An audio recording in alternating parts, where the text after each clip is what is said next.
Hi, everybody. Thank you for joining us today for the Sophos and Fastvue Keeping Students Safe Online webinar.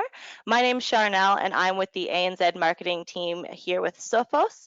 And today we've got Ben Verscharen, one of our global solutions engineers, and Scott Glue, the co-founder of Fastvue, presenting for us. Just so everybody knows, this session is being recorded, and we will send out copies of the recording to everybody post-session.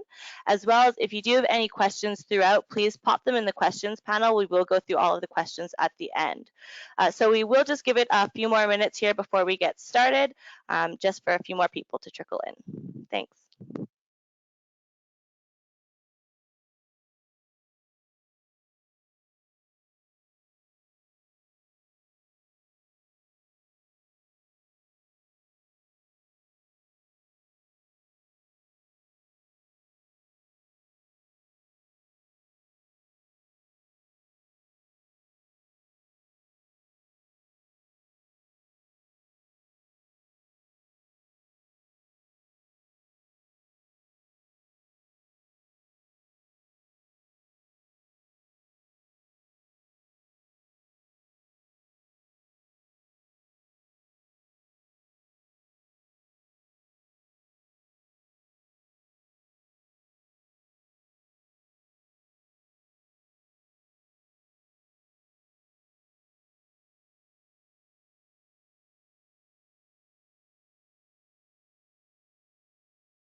All right, thanks again, everybody, for joining us for the Sophos and Fastvue Keeping Students Safe Online webinar.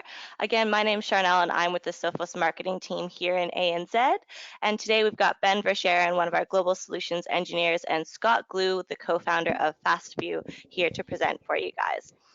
If you do have any questions throughout the session, please pop them in the questions panel, and we will go through all of those at the end of the session, as well as we are recording the session and we'll be sending out copies of the recording to everybody post-session. So without further ado, I'll hand it over to Ben to start us off.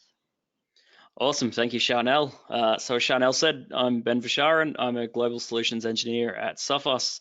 And today we're going to focus on a fair bit of technology to do with education. But before I do that, I do want to thank you quickly, Chris, for joining Scott, for joining the call today. So we've got Scott Glue, the co-founder of Fastvue, with us. So thanks for joining, Scott. No problem at all. Thanks for having us, Ben. No worries at all. All right, so when it comes to education, we primarily talk about either our firewall or endpoint. And today's talk, we're really going to focus around the firewall. And for those of you that may not be using our firewall at the moment, we've got an incredibly powerful web and email protection engine. We offer technology like sandboxing as well.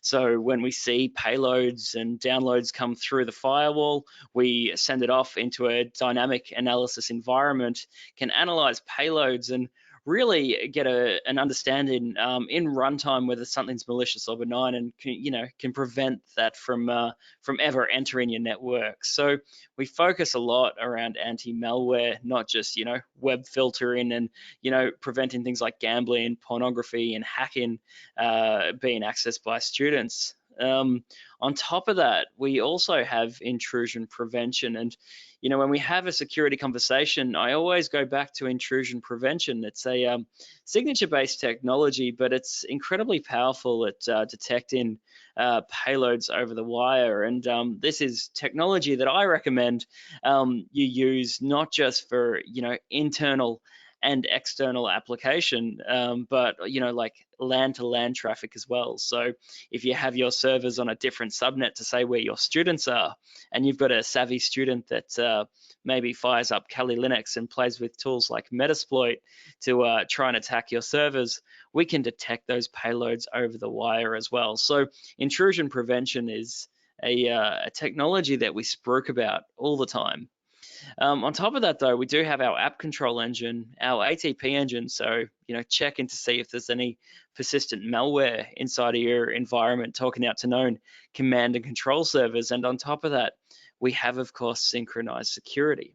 So inside of a little appliance, or in some cases a big appliance, we're offering a huge amount of tech. And when I talk about synchronized security, what Sophos is offering is essentially security as a system. So if you're using our endpoint, our wireless, our XG firewall, our mobile control, even our encryption, we're able to do quick reaction or even real-time shared telemetry between server, endpoint, and firewall, which gives us quite a unique perspective on things. Now, again, I'm sitting here today and I'm talking to an education-based audience about security. And truth be told, when I'm talking about security to a lot of schools, depending on where they sit in the environment as well, we generally have this attitude of, well, we don't really care about network protection and security. Even if you are an industry leader and have one of the biggest labs around the world, we don't care. We want to do web policy override, and we want instant welfare alerting. And this is the attitude we're seeing from a lot of schools. So what we want to talk about today is what education actually needs, or what we're hearing schools say that they actually need in order to protect their students online beyond security in the traditional sense. So generally, when we're talking, we're asked about web filtering. How well do you do it, and can I override web policies? And by that I mean, can a teacher allow a particular website through the firewall when needed? So if there is a false positive, or even if you choose to block nudity and a class is about, say, breast cancer awareness, and we block that website, giving teachers the ability to override a particular filter for a period of time. And of course, that's something that we can offer. One of the things that I'm really proud of, and coming from more of an enterprise background, from an engineering standpoint, we've always found that HTTPS decryption and scanning is incredibly difficult, but we've created built-in exclusions and made excluding websites really easy. So we don't have issues when it comes to certificate pinning and similar. Now, one thing I will quiz you on shortly, Scott, I'll wait till you're doing your side of the demo, but I get questions constantly about security implications from decrypting and scanning.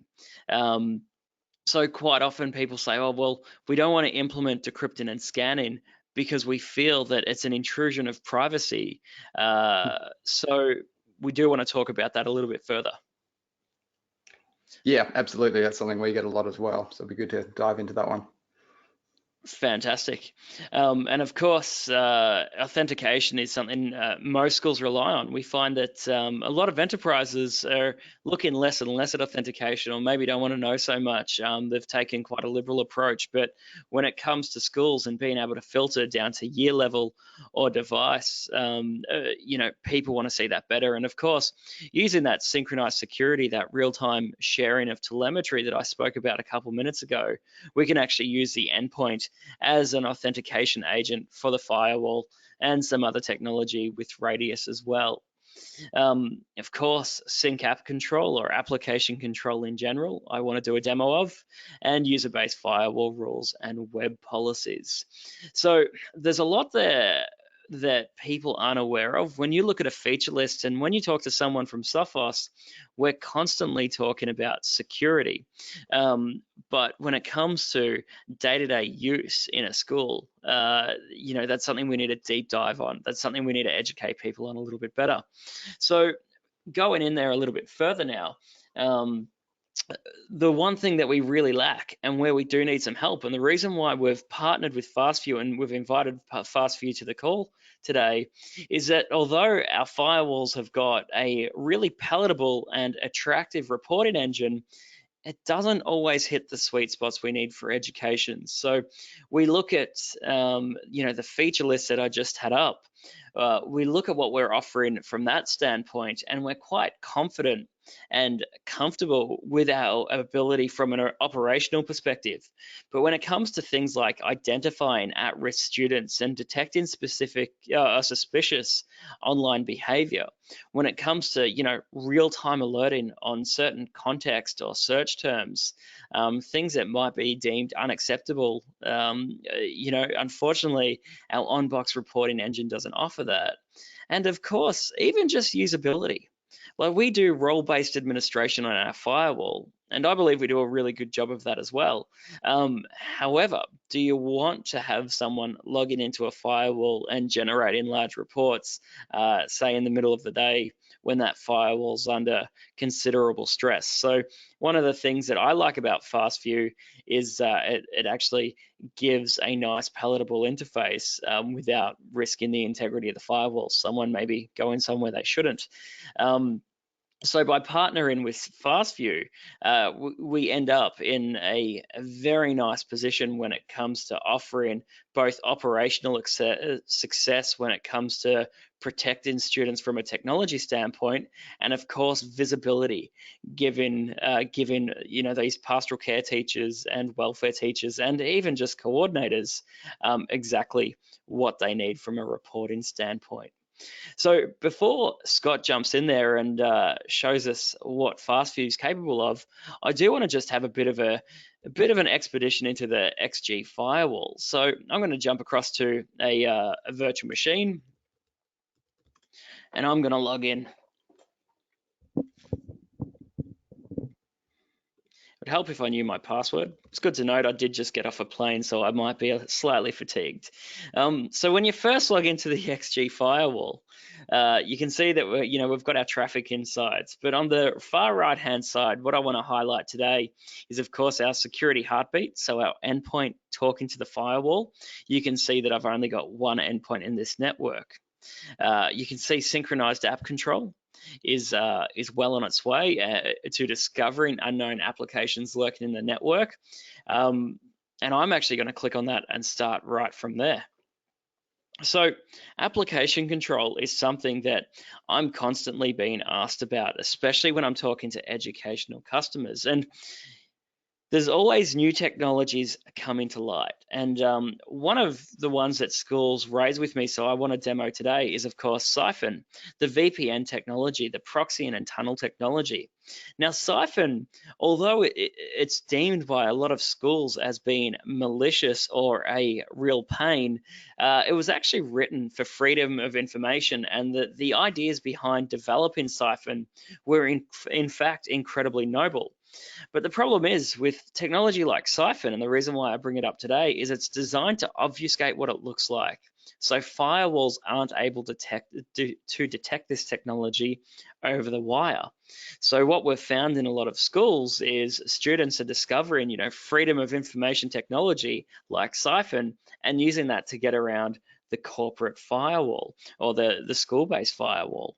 So why do I bring that up? Well, of course, when you partner our firewall and our endpoint together and you synchronize security, we're able to create real-time policies, even do shaping down to an individual executable. We're no longer just using application-based signatures over the wire, where you're looking at real-time telemetry from the endpoint, sending the firewall information about this unique application, telling you how many occurrences we've seen of it, how many endpoints it's on. You can run reports as well to see which users in your environment are using this tech. But based on this, we can then say, well, what do we want to do with it? Do we want to categorize this application? Do we want to do some traffic shaping around it? Do we want to block it? It's entirely up to you. So there's some powerful technology there from an application control perspective. Of course, we do have our traditional signature-based application engine in here as well. I think I couldn't tell you, I think it's 3,400 and it's behind the GoToWebinar. Yeah, 3,405 applications that we do know of, and this is updated on a regular basis. But with Sync App Control, we essentially never miss an application, providing you're using our endpoint as well. Now, as we continue to go down this path, if I jump across to firewall, we can then see all the different policies and things that we've got configured for this environment. You can see that I've got a policy for traffic to WAN. And under here, we're then able to design and architect policies in a way to say, well, only people of a certain group, so of a certain stature in an organization, whether it's staff member, whether it's students, whether it's different areas of school, are the only people that can actually match this particular firewall rule. But if you want to be quite liberal, you can say, well, in fact, I'm going to allow everybody in this school to access a firewall rule. I just want to control what they do from a web control standpoint. Now, under web policies, again, we can go quite granular here. And out of the box, if you don't want to have to design your own web filter policies, you can see that Sophos provides things like no explicit content, no ads or explicit content if you want to get rid of ads in your network, no games, no online chat, no webmail. We've actually created some really fantastic foundational web policies. And of course, we've done that for application control as well. We can block peer-to-peer. We can say high-risk applications like Siphon, let's just always discard. Let's block them off the network. So there's a lot you can do per firewall rule from a web and app control policy. Now, if we go across to our web filter, this is where it starts to get exciting because you can see that we've got so many different policies here, and we can choose to clone one of these if we want to make our foundational policies part of day-to-day operations. So you might say, well, I like no explicit content, but I actually want to modify that. So I'm just going to clone that rule and then add my own flavor to that particular content. So you might say, well, I'm just going to create a general student policy. It already says no sexually explicit. I'm actually going to modify this rule slightly to say, well, if you're in the junior school, I'm going to block this. 100% of the time, we don't want it. However, in this particular policy, if I'm in the senior school, I'm going to allow this. And then you can maybe say during certain times of days or similar. Now, of course, as we go through, this can get more and more granular, but you might say, well, what about keywords? What about if I don't want to allow particular keywords in my environment as well? Well, we can simply create a rule for it to say, well, anybody in this school, we want to add in a particular content filter, not just for URL, but you can say, Sophos, I want you to scan all the content as well. And then, of course, we can add keyword lists here. Now, by default, we've got some ethnicity terms. That's a legal requirement for the Child Protection Act in some countries, which we've got out of the box. But of course, you can generate a text file, upload a text file with any of your explicit terms in it or terms you want to search for throughout student content, and we can then choose to block or allow based on different keywords in a particular website or in a URL as well. So our firewall's web policy is incredibly productive when it comes to operational use because you can create, say, a general student policy and then have all of your sub-constraints underneath it, down to individual users, groups, categories, times of day. It's entirely up to you.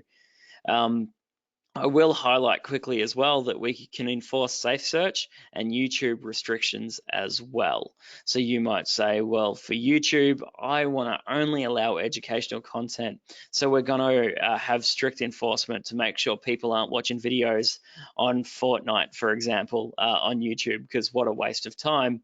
And we also want to say, well, we want to make sure that we're enforcing safe search as well. For those schools that are using Google for Education or Google Apps, you can restrict domains as well. It's also good to know that we have an authentication agent for the XG firewall for Chromebooks. That also allows us to push out certificates and similar for things like decrypting and scanning. So there's a lot there from an education standpoint, and operationally, it's incredibly simple to administer. Of course, under general settings, the last thing I do want to highlight is, of course, the policy overrides. So what we can do with policy overrides, and it's well thought out, is essentially you can say, well, I want to enable policy overrides, fantastic.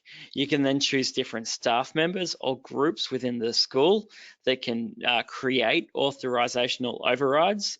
But then you can say, well, regardless of what happens in the school, I might allow all staff to put in overrides, but regardless what they do, we're never going to allow them to override maybe gambling, because there's no reason why we should look at gambling from a school standpoint. I can get maybe why nudity would be allowed for things like physical education and similar, but gambling, we should never be able to do that. So we're never going to allow staff to create an override for that category.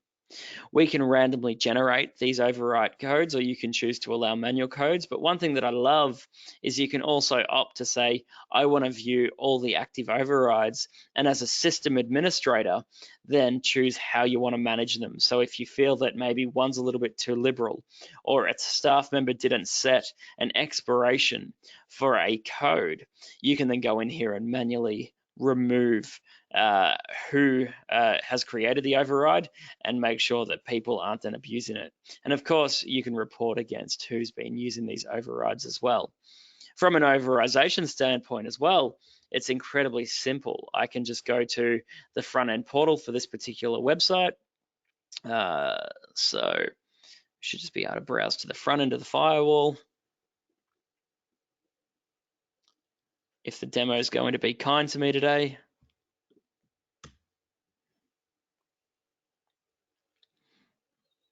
There we go. I can choose to log in as a staff member. I haven't bound this particular firewall to the domain, but you can use single sign-on and bind your firewall to the domain as well. So I log in as a staff member. You can see that now I'm in the user portal. I can see my own browsing and similar, but because I've added the staff member to the group to allow policy overrides, I could now go across to policy override, say I want to create a new one, give it a name. It will generate an access code. You can then say, I want to allow a particular website, so like google.com, add it to the list. Scroll down, choose your different categories as well to say, well, you know what, for this particular class, instead of allowing every single domain or website, I'm going to allow a particular category, and I only want to allow it, say, for Monday, period 1. Click apply, and that's then gonna, I should have given it a name. That will then apply that particular filter, and that means any student can then use that access code to bypass the block page when they receive it, when they try and go to these particular websites. It's easy to administer. They can choose to say delete that if they want, or they might say, well, I might need it for another class. I'm actually going to turn that particular filter off and then just re-enable it later on down the track. So policy overrides is highly effective. That was one of the top feature requests that we had for education, and we released it about 9 months ago. So from there, the last thing that I'm going to show before I hand off to Fastvue for their demo is exceptions as well. One of the objections I get from schools all the time is decryption and scanning is an invasion of privacy but it's also just way too hard to do. So out of the box, we have pre-built policies for most applications that break based on decryption and scanning. You can see here, like, we've got our legacy HTTPS exceptions. So when you enable that technology, you can just choose to say do a global override so we don't interfere with certain services. Sorry. And of course, we can choose to add exceptions as well, and that can be down to a domain. That can be regular expression if you're brave enough to try and write some regular expression. There's a number of different ways you can choose to create it. You can even say certain source IP addresses, so you might not want to decrypt and scan internal addresses. At home, when I use a firewall, I don't allow my PlayStation to be decrypted and scanning. It would just have way too much administration overhead. So I've got the source IP address of my one device that I don't need to scan. I then untick skipping of HTTPS decryption as well as malware and content scanning, and from there I've pretty much created my exceptions. So the firewall is as simple as it really can be when it comes to not just crafting web policies, but also your application policies that flow in a similar way. We've tried to make policy overriding as simple as possible for staff members. Teachers have got a lot on their plate, so our theory behind making the engine simple was, let's not have to have them in a class for 2 hours to learn how to use this exact technology. So hopefully that gives you a good insight into how Sophos is operating at the moment, what our current iteration of the firewall looks like, what you can do if it's paired with the endpoint, but also how to craft your web and app control policies.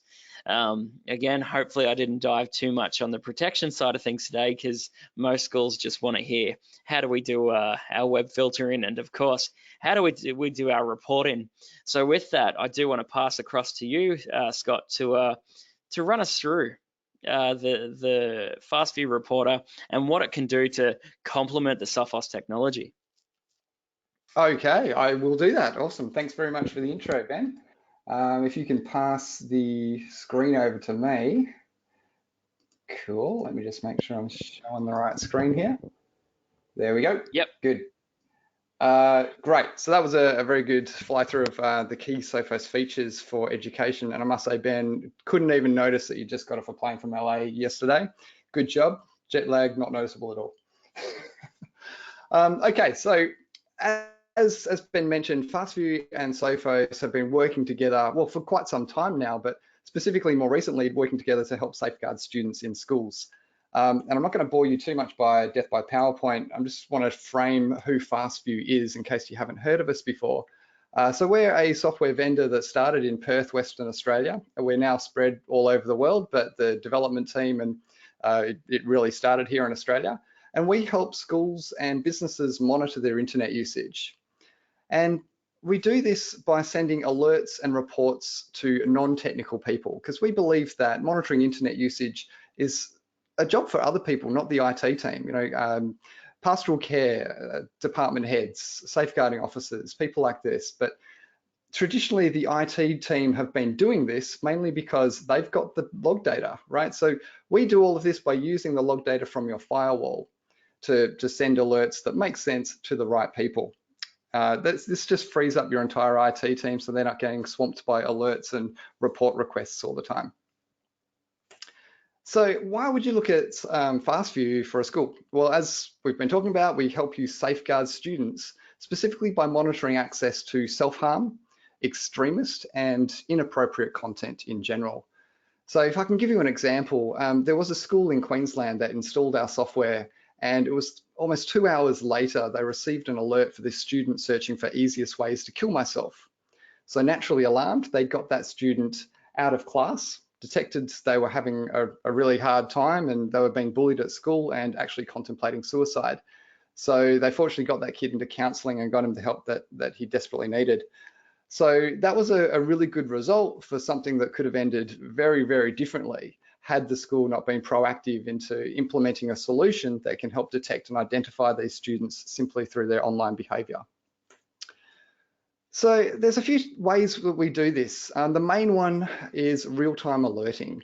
So I'm going to switch to a demo now and show you the alerts on search terms, content keywords, and also show you what we can do with teacher overrides that Ben went through there. So this is Fastvue Reporter. I'm on the settings tab on the alerts interface, and these are all the alerts that come out of the box with Fastvue Sophos Reporter. So you can see we've got some alerts here for self-harm searches, extremist searches, adult and profanity searches, as well as some other alerts for just unacceptable browsing in general. So let's take a look at how they actually look in the software. I'll head over to the alerts tab.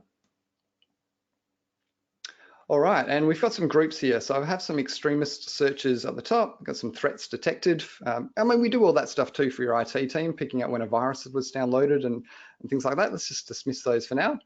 But we've got some self-harm searches here as well. So if I select this alert here for Kiera Frederico, you can see that she's been searching for some fairly disturbing things on a range of search engines. So how to take my own life, painless suicide techniques, choking game, which is pretty disturbing. And for those wondering, YODO stands for You Only Die Once, which is a strangely common acronym. And if I go to extremist searches, we'll see that Kiera appears here as well. So she's been searching for equally disturbing stuff, such as workplace shooting videos and buying cheap weapons and even 3D printing guns. So pretty strange. Definitely Kiera looks like someone at risk just from what she's searching for online. But your safeguarding officer is probably not going to be looking at the alerts tab in Fastvue Reporter 24/7. So you can email these alerts to the right people. So here's my inbox. I've just got a folder of all my Fastvue alerts, but this is the way it would look. So your safeguarding officer says, okay, there were some self-harm searches. The user was Noreen. They searched for, I want to end it all, and they were on google.com. So they don't even need to visit the Fastvue Reporter interface, and they can go and have a chat to Noreen and see what's going on. So if I jump back to Fastvue Reporter, there was also some other alerts that we've got here besides extremist searches. We've got these content alerts. So Ben mentioned that there's a really cool feature in Sophos XG where you can upload some keywords. So I've got some keywords here. So like my drugs text file has a list of, a pretty comprehensive list of drugs. But we also have keywords for self-harm, adult and profanity, and extremism as well, if you're interested. Please hit us up at support@fastvue.co. I plan to make this available through an article very, very soon. But in the meantime, just shoot us an email. We're happy to get this list to you. So let's just take a look at one of these alerts. So I uploaded my drugs text file to Sophos XG, and I went and browsed drugabuse.gov. And as you can imagine, there's tons of drug keywords on those pages. Now, your Sophos XG can block access to pages that contain these keywords, or it can simply allow them and log the information. So, here's the word crack, and that's great, but obviously crack's a common word. You might want to know more about that. And Sophos XG is actually the only firewall we've seen that actually logs not only the matched keyword, but also what was before and after that keyword on the page. So I've got another alert here for context suffix with prefix and suffix. Could rename this to something else, but you can see the idea here. If I jump to sort of page 4 in my alerts, here's the word crack, and we can see that before it was this form of cocaine is called crack, which refers to blah, blah, blah. So instantly you can see that this is an actual search about the drug crack. So really giving you a lot of context, which is really, really important. And again, your safeguarding officer or principal or teachers can receive these emails straight in their inbox. Now, as you can see, you can probably get quite a lot of alerts. So one thing you don't want to do is make sure you've only got one person that's receiving all of these alerts in your organization, and they have the sole responsibility of following them up. So one thing you can do is segment your alerts by cohorts, or whatever makes sense in your particular school. So I'll just jump back to the alerts tab here, and we've got our self-harm searches. If I just duplicate this alert, you can see all the keywords that we're detecting for search engines. And all you need to do is hit the more criteria here, and we've got some fields that we're pulling directly from Active Directory. So assuming you've set up all the authentication that Ben was talking about, we match the authenticated user going through your Sophos XG with their object in Active Directory. allowing you to segment reports and alerts by departments, security groups, companies, and officers. So let's say you're using the department field to represent the cohort of your school. So let's put in year 10. And I'll add another criteria here. Let's say you're using security groups to segment your staff and students. So I'll say security group equal to students. So now we have an alert on self-harm searches just for year 10 students. You might want to rename this alert to year 10 students. And the important part is down here in the alert notifications. You can simply send this to your year 10 department coordinator, and then they'll be receiving the alerts, not someone in the IT team or whoever you've got defined by default to accept all of these alerts. So really simple to segment your alerts if you can get the authentication through your Sophos XG. Let me just cancel out of that. Just quickly, I'm going to interrupt because there was a question Yeah, that sure. came through to say, are all the alerts you're showing now default out of the box? They are. So they're all Absolutely. built in. Awesome. Oh, sorry, I should say up to here. The content Okay. alerts. Yeah, I know alert you with just prefixes created one, suffix so yeah. have been created. And I've got one here for teacher overrides as well. But we will start baking these into the software moving forward. I'm not sure exactly when that will be, but probably Q1 next year they will come out of the box. But they're really simple to create as well. And I can go into that if you're interested to show you how I can actually create these alerts. So things like self-harm, adult and profanity searches, extremist, Yep. That's all built in, which is the primary objective for most schools, is fair to say? Absolutely. Yep. They all come out of the box. Nothing you need to do. Awesome. So Cool. the only thing you might want to do, as I said, is just duplicate the alert and segment those for department heads and cohorts and whatever makes sense for your organization. Yep. Cool. Awesome. And sort of sticking with the self-harm use case that we've been looking at here, I'm just going to jump back to the alerts tab and let's look at, okay, here's, we identified a user, it was Kiera, wasn't it? There she is, cool. All right, so Kiera is obviously someone we want to take a little bit of a look at. So imagine your safeguarding officers receive these alerts and say, okay, show me everything that Kiera has been up to. Well, we've made that process pretty simple too. So if you head to the reports tab, we've got 3 simple reports that you can run. An overview report on your entire school. You can also segment that by departments, and I'll show you that in a moment. But a user overview report on internet usage is really simple. Just go and select the user that you want to run it on. So in this case, Kiera. Select the date range. So let's just select the last couple of dates and run a report. All right, and here's Kiera's report. So you can see, when throughout the day she's been browsing, a few high-level stats like the top site that she's been accessing, but you might want to jump straight down to this safeguarding section. So here we're pulling out all of the suspicious keywords that she's been entering into search engines. You can also go to all searches to see everything else that she's been searching for to really get a good idea of where Kiera's state of mind is at. We're also pulling out the YouTube video URLs. So one thing to note there, we're not just sort of pulling out the one YouTube URL that might get in your log, we're also getting the Google video streaming chunks and correlating it to this URL to give you an accurate indication of browsing time and size. And if you want to know what's going on, you can just go to that URL and find out what YouTube video. I'm just going to close that down before I get rickrolled. There we go. One thing on the roadmap is we're going to be replacing this URL with the title of the video and also seeing what we can do with the YouTube API because they surface things like ratings and other metadata that might make this way more useful for schools. Even just putting the thumbnail in there would be an awesome advantage. So that is coming. Please stay tuned. Can't wait to get that feature out and available for schools or for everyone really. The other information in this safeguarding section is the allowed unacceptable sites. Now, Sophos XG is very, very good at blocking access to pornography and gambling and all of that stuff. But if there were any allowed sites that slip through, you will see that here. But you can also see the blocked unacceptable sites as well. So you can see there's some disturbing things that Kiera tried to get to, but the Sophos XG jumped in the way. If you want to know more, obviously you can go to the top sites to see all of the sites that she's been browsing by bandwidth, but we've also got a productivity section that shows you things like the unproductive sites. by browsing time, or even the acceptable sites, and as well the productive sites that Kiera has been going to. So with those 4 main categories, and we're just using the Sophos XG web filtering categories there and grouping them into acceptable, unacceptable, productive, and unproductive. That's all customizable. I can show you that in a moment. You can really get a good idea of where Kiera's state of mind is at. And anything you see in here, you can hover over and run a further report as required if you want to know when she was accessing Mushroom Geeks, for example, or maybe you don't care about Kiera anymore, but you want to know anyone that was accessing Mushroom Geeks, you can get a report on that.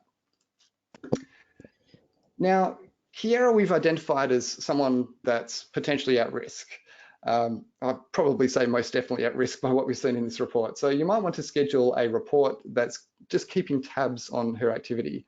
So just hit the schedule button, let's say a daily report, and you can send that to your pastoral care officer, your safeguarding officer, whoever is responsible for keeping tabs on Kiera's internet usage from this point on. Likewise, another thing that schools often ask us is how do we send a report to our department heads that just detail all of their students' usage so that they can keep tabs on what's going on. So to do that, you just go to Overview Report, make sure you've still got internet usage selected, click the filter button. And like I did on the Alerts tab, you can go ahead and select department and security groups for Year 10 and students. Or you can also save that filter, which I've already done, and you can simply load it. So I've got a filter here for Year 10 students. I'll just select that and it will throw that filter in there for me. And I can schedule this report. Let's say your department heads want a weekly report, and I'll just send that to my Year 10 department coordinator. So really simple just to schedule a report for your cohorts there. Awesome. And the last thing I want to sort of show on this is kind of sort of jumping back and forward between the alerts and reports is the teacher overrides, because Ben mentioned that earlier in his presentation. So I've set up an alert here for teacher overrides because one thing you might be a little bit uneasy about letting teachers override your web policies. So it'd be kind of cool to get an alert on when people are accessing sites through an override. So here's a alert. You can see that it's little Jane. She's been accessing Pinterest, which is in the social networking category, and the person that allowed that was Mrs. Richards. So if you're kind of a little bit concerned about what Mrs. Richards is overriding, you can jump back to the alerts tab here. An activity report is the best sort of report to run in this case, and you would select override, whoops, if I can spell it properly, override authorizer equal to Mrs. Richards.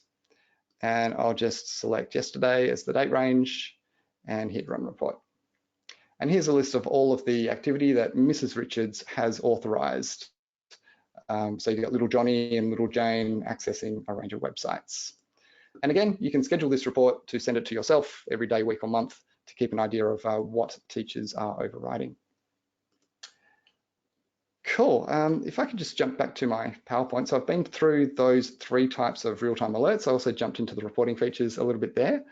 But I just want to explain our concept of simple user reports, because at Fastvue, we bang on about simple user reports all the time.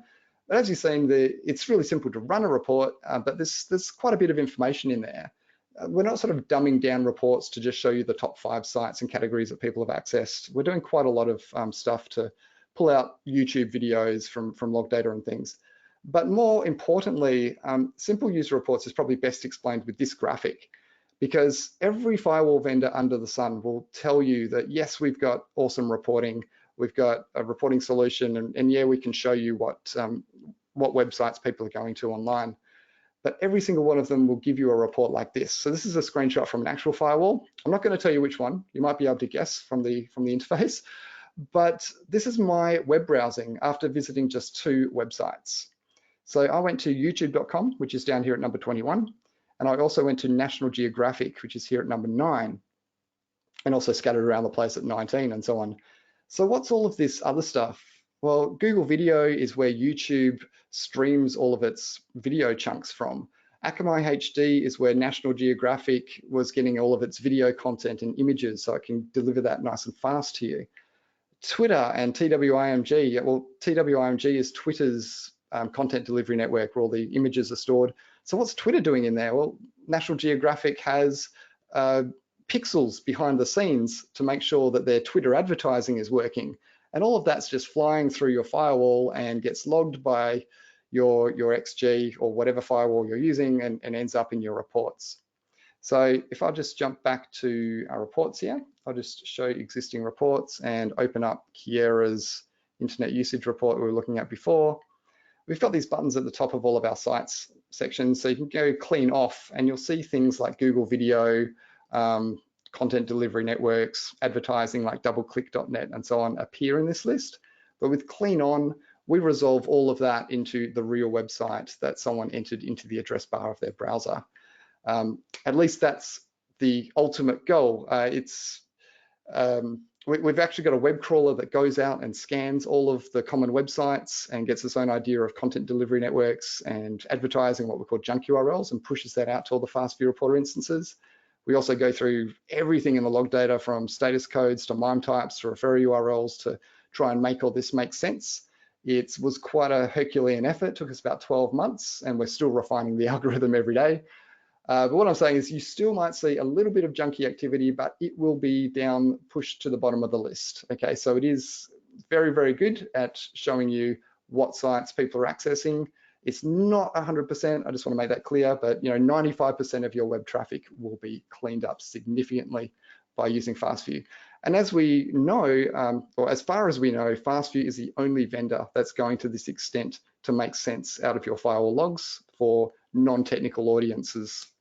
Because there's no way that you can, sorry if I can just bring this back up, there's no way you can send this to a teacher saying, this is what little Johnny was doing on the internet last week. You might have been able to do that 20 years ago, but in the current state of the modern web, there's just no way that that makes sense anymore. Now, all of this is incredibly easy to set up. You simply send syslog data from your Sophos XG to the Fastvue server. At the moment, you install it on a Windows server in your network. We've actually got a proof of concept that I'm testing right now, running on Linux in a Docker container, if that's your style. So that will be available early next year. But at the moment, it's a Windows server that you install, pass your syslog data over, and you'll be getting pretty dashboards, alerts, and reports from that point on. That said, there are a few key features in your Sophos XG that we consider either essential or very, very useful. The first one is web protection. Make sure you've got that enabled and working. Without web protection, Sophos just won't be logging URLs or categories or anything, and most of our reports will be blank, so that's a must. Decrypt and scan HTTPS. So if you want to alert on Google searches, if you want to see the full YouTube videos that people are accessing, then that's a must as well. So make sure you're decrypting and scanning sites like YouTube and Google. And the content filter keyword lists. So as I said, these lists here, I'm happy to get these to you and I'll make them available through the Fastvue website sometime soon. If not, shoot us an email and I'll get them out to you. The fourth one, which we haven't quite touched on, is blocking Quick. Just quickly, Quick's a protocol that Google invented to make everything nice and fast between Google Chrome and Google website properties like YouTube and Google Search. Unfortunately, firewalls don't deal with it very nicely at the moment, and it affects the logging. So if you want to be able to report on keywords and YouTube videos, just block Quick, and then it will default back to a normal HTTPS TCP connection, and it will be filtered and logged as a normal website would be. And just on that, so within the Sophos firewall policies, there's a button that says block quick, and it takes about 5 seconds to enable it, and it's no risk to the network at all. Essentially, the firewall sees the protocol and then downgrades it back to TCP IP, or TCP. So just quickly as well, before we close up, is I do want to talk about decrypt and scan. Because quite often I'm queried on privacy concerns around decrypting and scanning.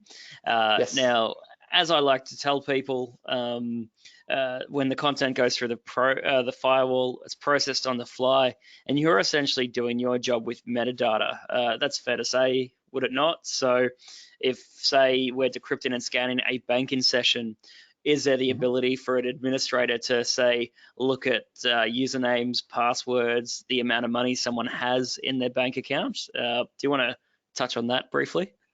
Right, not at all. No, from what we see in the log files, it's the URL that you're accessing.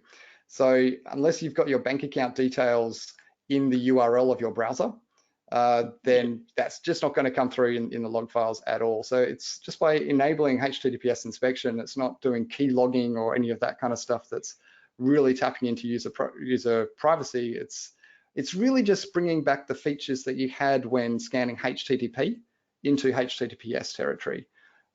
Because without it, and like with Let's Encrypt now, I don't know if you've seen this much, Ben, but it's so easy for a bad actor to spin up a HTTPS website, grab a certificate from, Let's Encrypt or something, host some malware on it, and start, driving traffic to that website through the hundreds of means out there. And if you're not decrypting HTTPS, that malware is just going to sail straight through your firewall. So it's not only just for privacy, it's a massive security hole if you're not inspecting HTTPS.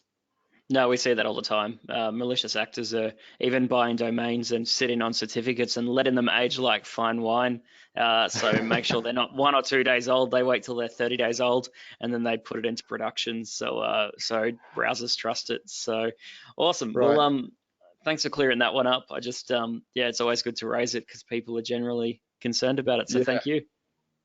Yep, it's definitely something we come across all the time, and so it's not just for logging and reporting. That's just a really good side effect. So I just want to finish up my section on this, just to say if there's something that you've seen here that you think, yeah, I'd like to give that a go.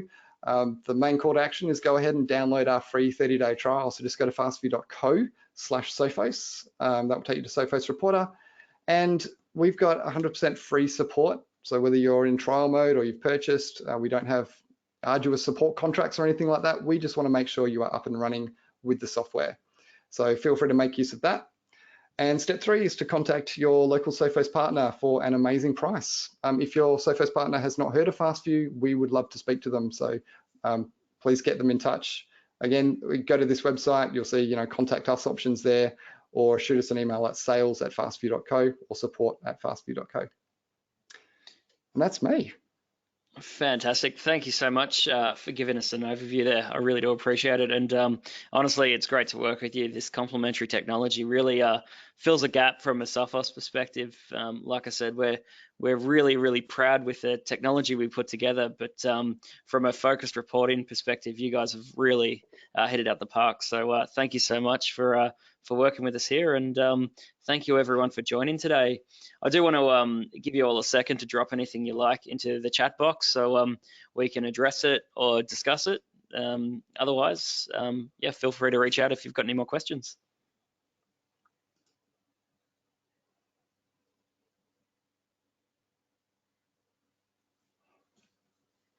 Awesome. I'm not seeing any questions. I'm not sure if there's any coming in. Yeah, nothing's come through as of yet, so I think that's fine. I think we'll call it a day. A recording of the session will go out. Actually, we've just had one from Craig come through last second. Where may I download the presentation? Thanks for sending that through, Craig. Charnel's going to send it out to all attendees, so expect something in your inbox. I don't want to give you a time frame, but I think it happens automatically and pretty quickly. So expect something in your inbox shortly.